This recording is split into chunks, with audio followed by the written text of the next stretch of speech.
effectivement, il me revient d'évoquer la dimension sonore de la chapelle royale. Après toutes ces belles communications sur les vitraux, les sculptures, les textiles qui ornent ce monument. Et cet orgue de l'entreprise Cavaillé-Coll. Une facture que j'ai le plaisir de côtoyer à Royaumont, puisque à la Fondation Royaumont, nous abritons un orgue historique de 1864 qui est installé ici depuis 1936 dans le réfectoire des moines de l'abbaye, restauré en 2010. Donc un instrument de 20 ans exactement, plus jeune que celui de la chapelle royale de Dreux, mais également quasiment contemporain de l'orgue Cavaillé-Coll de l'église Saint-Pierre de Dreux, qui vous voyez ici dans ce magnifique buffet polychrome qui, lui, date de 1614, puisqu'il abritait à l'origine un instrument du facteur installé à Rouen, Crespin-Carlier, instrument modifié très largement au XVIIIe siècle, en 1751 exactement, par Louis-Alexandre Clicquot, puis également, à nouveau, transformé en 1867-68 par Aristide Cavaillé-Coll. Donc Dreux peut s'enorgueillir de posséder deux instruments historiques de Cavaillé-Coll, et c'est très intéressant puisque ce sont deux instruments qui ont 20 ans d'écart, qui témoignent de presque deux écoles de factures différentes, deux esthétiques différentes. Et cela est tout à fait intéressant, mais je vais bien sûr aujourd'hui me concentrer sur l'orgue de la chapelle royale de Dreux. Parler de l'orgue de la chapelle royale, ici, devant vous, c'est d'abord reconnaître tout ce que l'on doit à monsieur Didier de Crête, qui a consacré en 1984 la monographie, la seule monographie à ma connaissance éditée aujourd'hui, sur l'orgue, le grand orgue historique de la chapelle royale, une brochure très riche qui avait été éditée par les soins de l'association Aristide Cavaillé-Coll au titre des numéros 27 et 28 de la flûte harmonique, donc le bulletin de la publication de cette association très active à l'époque, et qui constitue donc la source de beaucoup d'informations sur cet instrument encore aujourd'hui. Nous aurons le plaisir d'entendre monsieur de Crête en fin de journée, mais j'ai aussi beaucoup de plaisir à le saluer ici et de saluer son travail très utile pour la communauté artistique et scientifique. Arrivé sur le sommet du plateau qui domine la ville de Dreux, on monte par un vaste perron de 12 marches au sol de la chapelle. La porte, richement sculptée en bois et bronze, est divisée en compartiments de forme gothique, au centre desquels sont représentés les 12 apôtres sculptés par M. Liénard. Un bel orgue, ouvrage de messieurs Cavaillé-Coll père et fils, plus remarquable par la recherche de son mécanisme que par sa grandeur, est habilement établi dans le tympan de la voûte au-dessus de la grande porte d'entrée. Cet instrument d'une perfection reconnue ajoute beaucoup, par ses mélodieux accords, à l'éclat des solennités auxquelles l'Église est consacrée. Alors, beaucoup de choses sont dites en ces quelques lignes sur l'orgue Cavaillé-Coll de la chapelle royale, qui s'inscrit, vous le voyez, et c'est remarqué, pleinement dans l'architecture du sanctuaire. Après avoir gravi les marches du perron, qui conduit donc au portail central, on ne le remarque pas, mais la tourelle de gauche est occupée par l'escalier qui conduit justement à la tribune de l'orgue. Le visiteur franchit l'imposante porte où sont groupés les 12 apôtres qui paraissent se tenir sur son chemin, comme pour l'inviter à la prière, franchissant la porte du ciel. Une fois qu'il a pénétré dans le sanctuaire, son regard, peut-être pas tout de suite, mais progressivement son regard s'élève vers le médaillon de Saint-Louis au sommet de la voûte, puis découvre au-dessus de la porte ce bel orgue, inscrit ingénieusement dans le tympan de la voûte, à 7 mètres au-dessus du sol, environné, comme le rappelait hier Sophie Dérault, de trophées de musique. Donc l'orgue accompagne en quelque sorte l'entrée du visiteur, concourt à la solennité et au recueillement qui règnent dans ces lieux, en même temps qu'il établit une certaine forme d'intimité avec lui par la relative modestie de ses dimensions, nous y reviendrons. Dès 1847, on remarque la recherche de la mécanique de cet instrument, marque de la perfection reconnue de son facteur Aristide Cavaillé-Coll.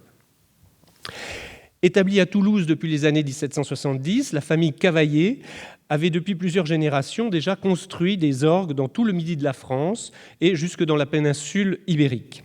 Mais ce sont surtout Dominique-Hyacinthe Cavaillé, que vous voyez en haut de l'image, né à Toulouse en 1771 et qui mourra à Paris en 1865, et ses deux fils, Vincent, à gauche de l'image, né en 1808 et mort en 1886, et surtout Aristide, avec son petit bonnet, né en 1811 et mort en 1899, qui, par leur œuvre abondante, innovatrice et esthétiquement équilibrée, devaient marquer tout le XIXe siècle, portant la facture d'orgue au rang d'art moderne. Et c'est en particulier le parcours d'Aristide qui témoigne du développement que la famille s'était donné et avait énoncé dès 1839. La facture d'orgue n'est en effet pour eux ni un métier, encore moins une routine. C'est un art où les études théoriques tendent sans cesse à se perfectionner par la pratique. L'extension qu'ils ont donnée à leurs ateliers, l'établissement des diverses machines qu'ont nécessité les grands travaux, les ont mis en mesure de répondre à plusieurs commandes à la fois, à exécuter dans les plus brefs délais possibles l'œuvre la plus attendue. Si bien que le plus modeste des instruments d'Aristide Cavaillé-Coll montre le même soin, la même homogénéité de conception que les plus grands. Et nous en avons un très bel exemple avec l'orgue de la Chapelle Royale, dont ces dimensions ne sont pas comparables avec d'imposants instruments construits peu avant, mais qui n'ont rien à leur envier par sa qualité. Je pense à l'orgue de Notre-Dame de Lorette, qui avait été inauguré en 1838, mais surtout à la commande décisive de l'orgue de Saint-Denis de 1841, enfin achevé en 1841.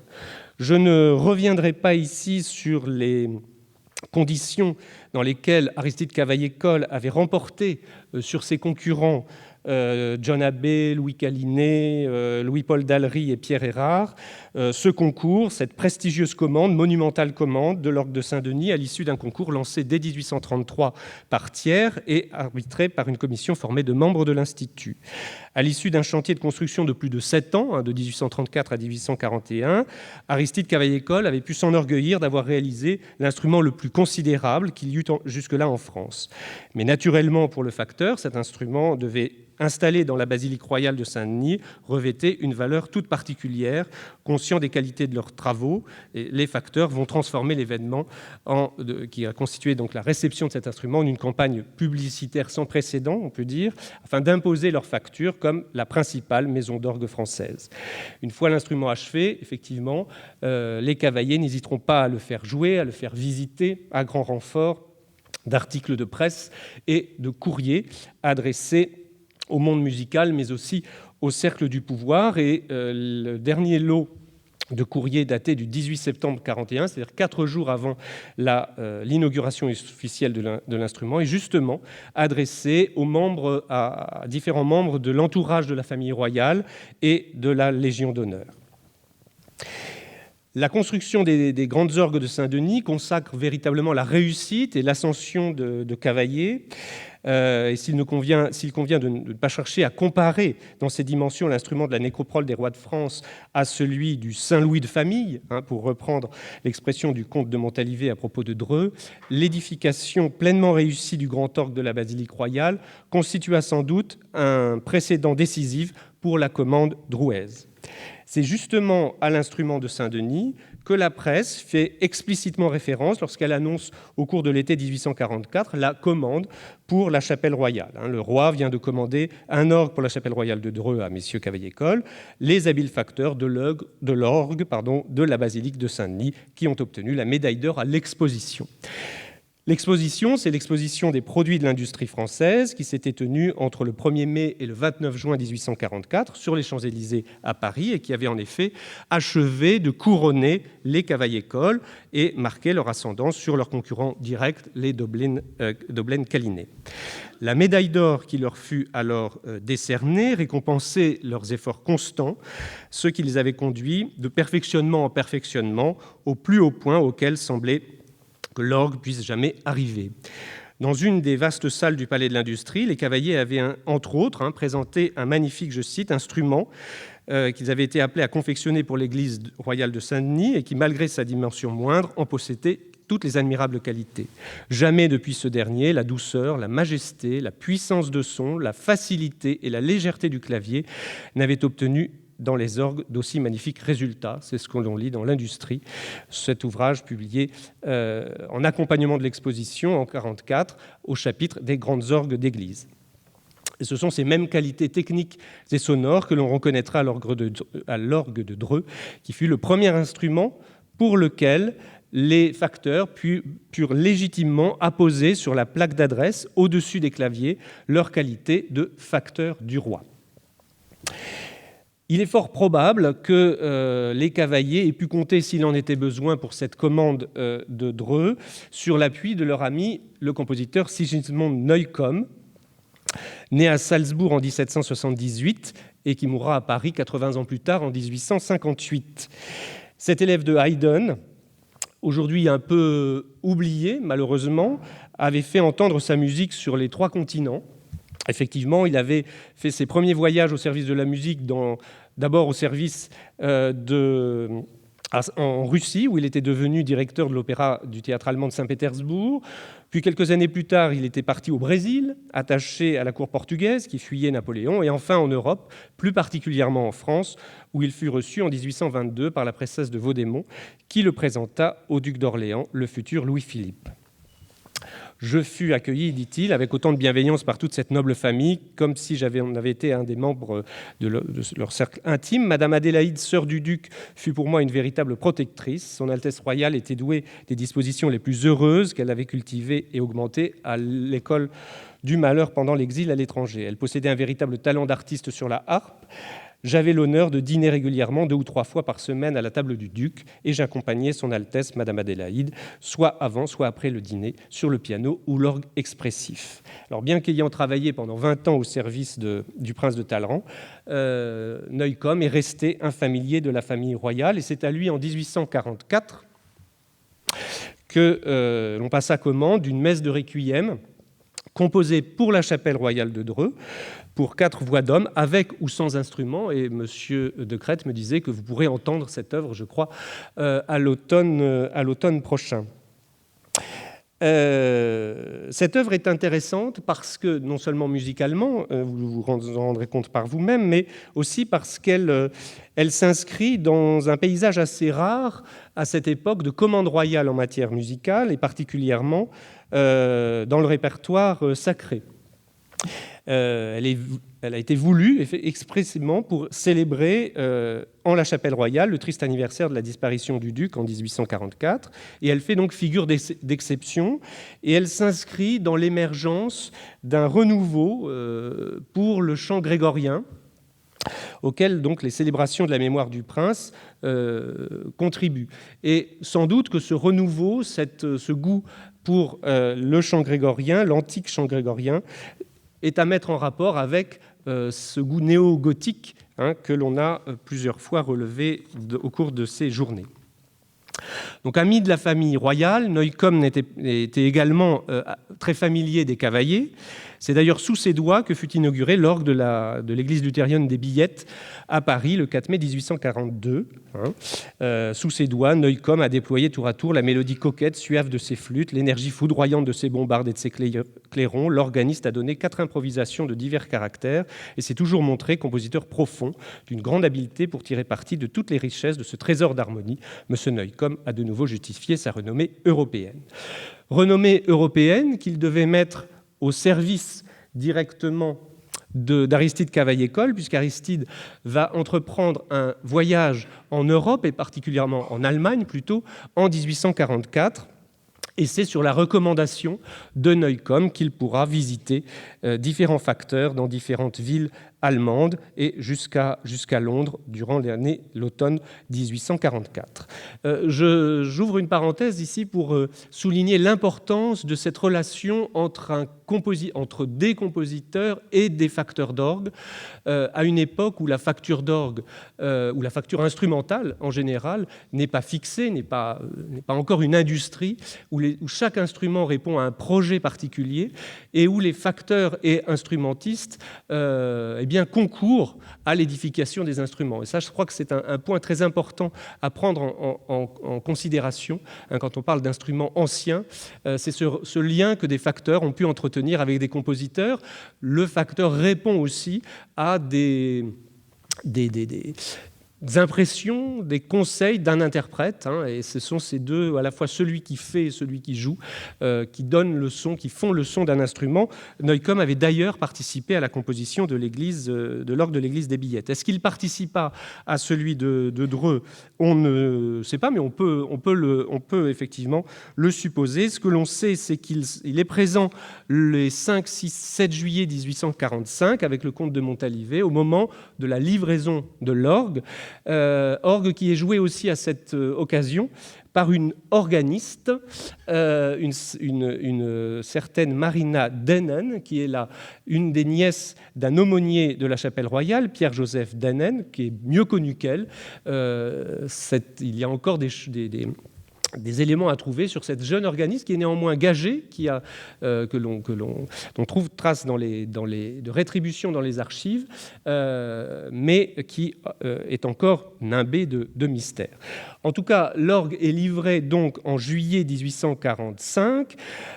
Un an de travaux sépare le début des travaux, justement, l'acceptation du devis, signé le 6 juillet 1844, et son achèvement, donc, un an plus tard. Un orgue qui devait donc compter, selon le devis qui est reproduit dans l'ouvrage de M. de Crète, un orgue qui devait donc compter 3 claviers, 2 claviers à main et un clavier de pédale. Les 2 claviers à main auront 4 octaves et demie d'étendue, d'ut à fa, soit 54 notes ou touches, une étendue qui est similaire à l'orgue de Saint-Denis, et un clavier de pédale qui ira, lui, d'ut à ut, donc 25 touches, une dimension du point de vue des claviers qui est donc similaire à la commande de Saint-Denis. Donc je vous montre ici la composition de 1845 qui va évoluer, j'y reviendrai un peu tout à l'heure, qui va évoluer au fil du temps, mais c'est donc une forêt de quelques 1022 tuyaux qui occupent donc cet orgue dans son état initial. L'orgue donc est livré en début juillet 45. Dès le 20 juin, donc quelques jours avant, Cavaillé-Coll s'était déplacé à Dreux pour une dernière tournée d'inspection. L'orgue avait été monté notamment par son ouvrier Parisot. Et puis, dès le 12 août 1845, il va y apporter quelques modifications. Je ne rentre pas dans ces détails-là. Je vous renvoie à l'ouvrage de M. de Crète. Tout ça est documenté. Mais donc, après inauguration, après vraiment sans doute avoir entendu l'orgue sonner dans la chapelle, il y a déjà eu des petits travaux d'amélioration, entre guillemets, apportés à l'instrument. L'orgue, comme on l'a dit et comme l'a dit Anne Dion tout à l'heure, est installé dans une tribune à 7 mètres au-dessus du sol, dans un buffet commandé donc à Alphonse Jacob. Ces quelques 1022 tuyaux sont contenus donc dans un buffet de 4,60 mètres de largeur en bois de chêne, hormis 4 panneaux vitrés qui se trouvent à l'arrière. Ce que je n'ai pas dit, c'est que la tribune, elle, fait seulement 6 mètres par 3, donc un espace extrêmement contraint dont Cavaillé-Coll va devoir jouer. La base du buffet reprend le motif de frise en pierre sculptée, qui délimite le départ de la voûte, donc un buffet qui s'inscrit, comme l'a dit tout à l'heure Anne Dion, parfaitement dans l'architecture et le décor sculpté. La façade présente 3 tourelles, vous les voyez, de 7 tuyaux qui sont tous parlants et de 2 faces plates. C'est comme cela que l'on appelle ces tuyaux que l'on voit, de 10 tuyaux dont la majorité sont des chanoines, c'est-à-dire des tuyaux qui ne sont pas parlants, mais donc des tuyaux factices. Il y a quelques tuyaux qui parlent, qui sont devant vous, mais les autres sont de simples décors. Ce buffet abrite encore sur une profondeur de 2,20 m 3 sommiers. Alors j'ai mis ici, je dois encore ma dette à Didier Decrètre. J'ai pris quelques photos, j'ai eu le plaisir de monter à la tribune hier, mais mes photos ne sont absolument pas exploitables. Donc j'ai scanné les images qui sont dans son ouvrage. Donc vous voyez ici le plan de coupe de l'orgue. Qui possède donc 3 sommiers de grand orgue et ceux de la pédale disposés latéralement de chaque côté et qui sont séparés de la montre par un étroit passage, vous le voyez à la gauche de l'image, un étroit passage prévu pour accorder, pour vraiment rentrer dans l'instrument. Et effectivement, je peux témoigner que c'est un étroit, très étroit passage et que l'espace est extrêmement exigu. Le sommier de récit, quant à lui, est disposé à l'arrière du centre du buffet, à l'aplomb de la console. Vous voyez le banc sur lequel est assis l'organiste et au-dessus, il a donc le récit au-dessus de la tête. La console est dite à fenêtre, c'est-à-dire qu'elle est intégrée dans le soubassement du buffet principal, en opposition à ce qu'on appelle les consoles retournées, c'est-à-dire où le clavier est retourné, l'organiste joue dos à l'instrument. C'est le cas notamment à Royaumont. Donc le buffet, le récit sert de plafond au petit cabinet où se tient l'organiste, qui joue donc dos au mur et qui n'a aucun contact visuel avec la chapelle, avec ce qui se passe dans la chapelle. Et M. Decrètre peut témoigner de la difficulté au moment des offices de pouvoir avoir une connexion entre ce qui se passe 7 mètres plus bas et l'organiste qui est derrière sa forêt de tuyaux. Le métier d'organiste est vraiment un métier extrêmement complexe. Donc la mécanique est de type suspendu. Je ne rentre pas dans ces détails techniques qui nous perdraient peut-être. En tout cas, c'est une très belle mécanique préservée que vous pouvez voir et entendre dans l'instrument.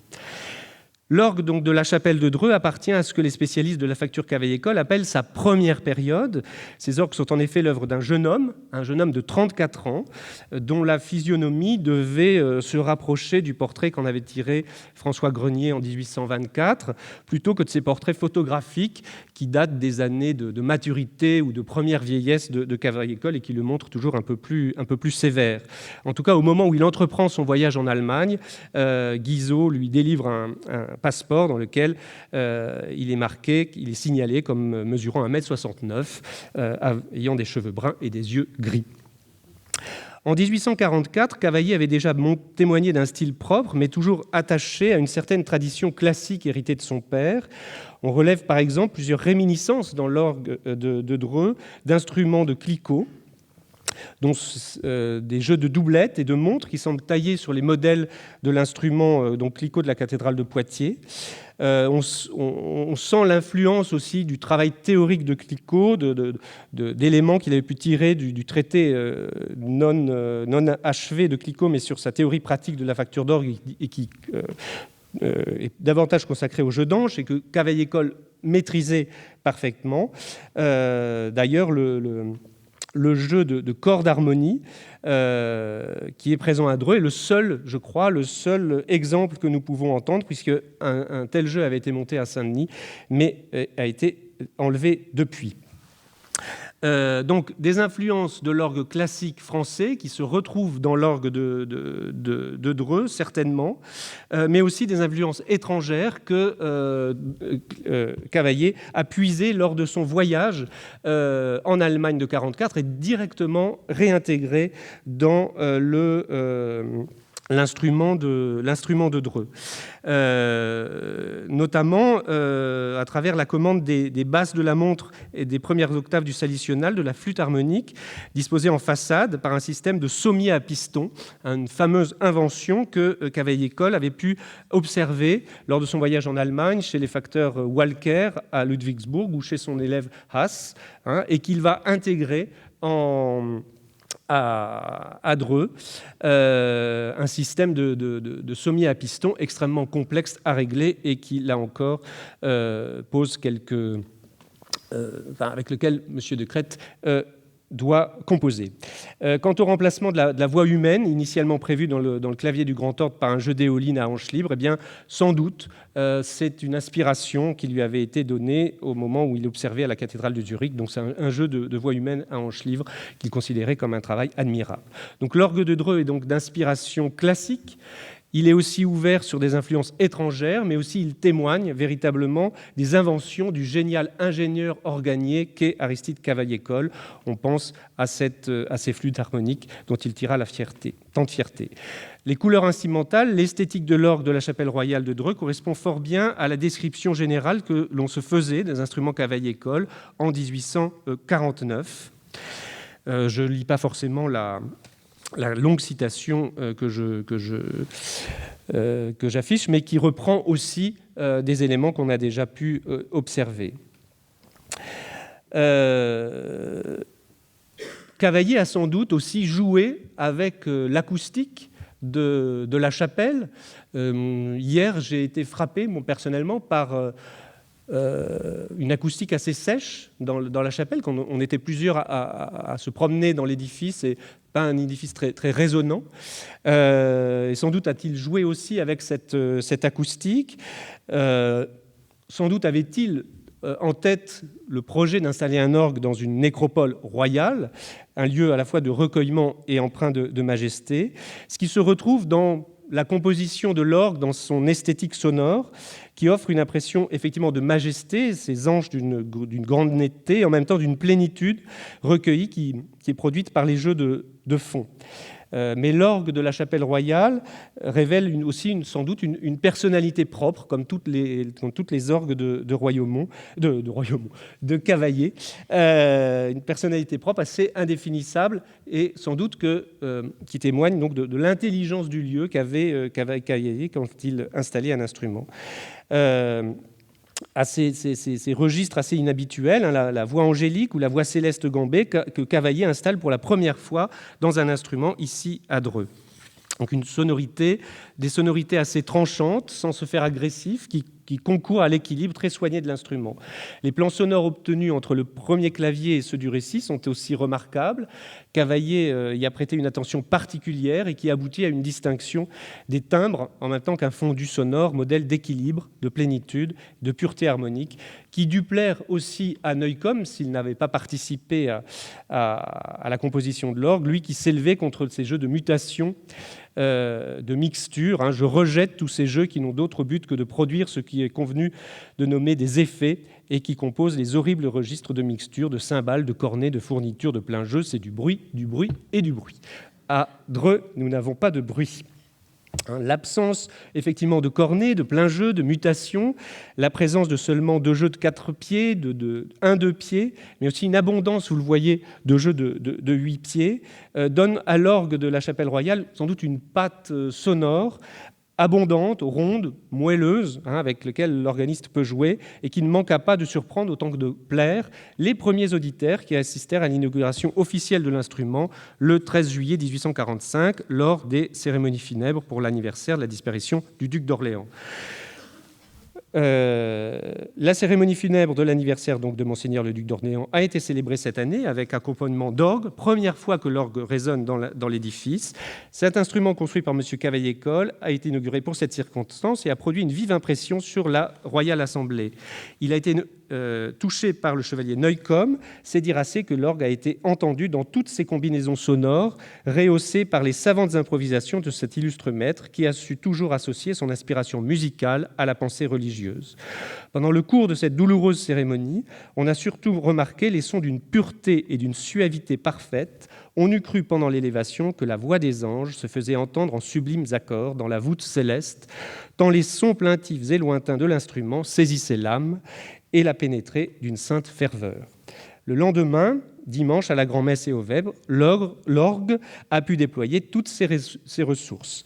À voir la petite dimension du buffet, en harmonie avec les proportions de la chapelle royale, on est surpris de l'imposante sonorité de l'instrument. Le roi est monté lui-même à la tribune pour visiter l'instrument et a témoigné de sa satisfaction à M. Aristide Cavaillé-Coll, qui lui en a expliqué le mécanisme. Donc on peut croire que cette vive impression que l'orgue avait provoquée sur le journaliste du commerce fut unanimement partagée, et c'est donc pour la première fois que le son d'un instrument résonnait sous les voûtes de l'édifice dans une circonstance propice au recueillement et à l'élévation. Alors bien sûr, l'histoire de l'orgue de la chapelle royale de Dreux ne s'arrête pas au jour de son inauguration, qui en constitue plutôt le seuil. Sa disposition a suivi le cours des orientations de Cavaillé-Coll qu'il donnait à ses instruments, et ainsi les améliorations entre guillemets qu'il a pu apporter jusqu'en 1875, si elles recherchèrent à élargir la diversité et à diversifier la palette sonore de l'instrument, elles ne dénaturèrent pas l'idée première de l'organier. Je reviens à l'idée que j'exprimais tout à l'heure. Dès 1855, il est demandé des réparations sur l'instrument, puisqu'il avait subi beaucoup de dégradations pendant les travaux. Il avait été très empoussiéré, et on demande un relevage de l'instrument. Et plus qu'un relevage, on constate que l'instrument a subi les attaques de l'humidité, les calorifères aussi, qui ne font pas forcément du bien à l'instrument. Donc un instrument qui a subi, en quelque sorte, les aléas du chantier. C'est pour ça que je pense que c'est intéressant de croiser les différentes phases de travaux dans la chapelle. Un instrument, donc, comme cela, demande dès sa confection beaucoup de soins et demande à être entretenu, restauré. Je sais que l'instrument a été largement restauré en 1984, relevé récemment en 2017, et profite donc des soins que lui apporte son organiste titulaire. Et cela, c'est une très bonne chose pour les instruments que d'être joué, puisqu'un instrument qui ne joue pas se détériore. Aujourd'hui, on souffre peut-être moins de l'humidité dans la chapelle que de la sécheresse, et les temps que nous vivons sont durs pour les orgues. Il faut que l'organiste monte aussi des seaux d'eau à 7 mètres du sol pour entretenir l'instrument. En tout cas, nous avons la chance d'entendre l'instrument dans un état historique aujourd'hui, grâce aux bons soins qui lui a été apporté, et qui témoigne donc de l'idéal sonore recherché par l'organier. L'instrument de la chapelle royale de Dreux constitue donc un jalon essentiel dans l'œuvre de Cavaillé-Coll, autant qu'il est inscrit dans l'histoire de l'édifice qu'il abrite, en remplissant une triple fonction, une fonction à la fois utilitaire, le service des offices, une fonction esthétique, mais aussi spirituelle. Je vous remercie de votre attention.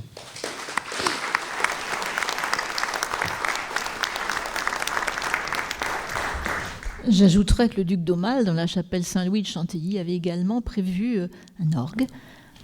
La tribune existe, elle est également fort étroite, encore plus qu'à Dreux, et l'orgue a été commandé, et puis finalement il a été donné par le prince et n'a jamais mis en place. Mais j'invite M. Vernet, qui appartient à la Fondation Royaumont, à venir en savoir plus dans nos archives. J'y manquerai pas.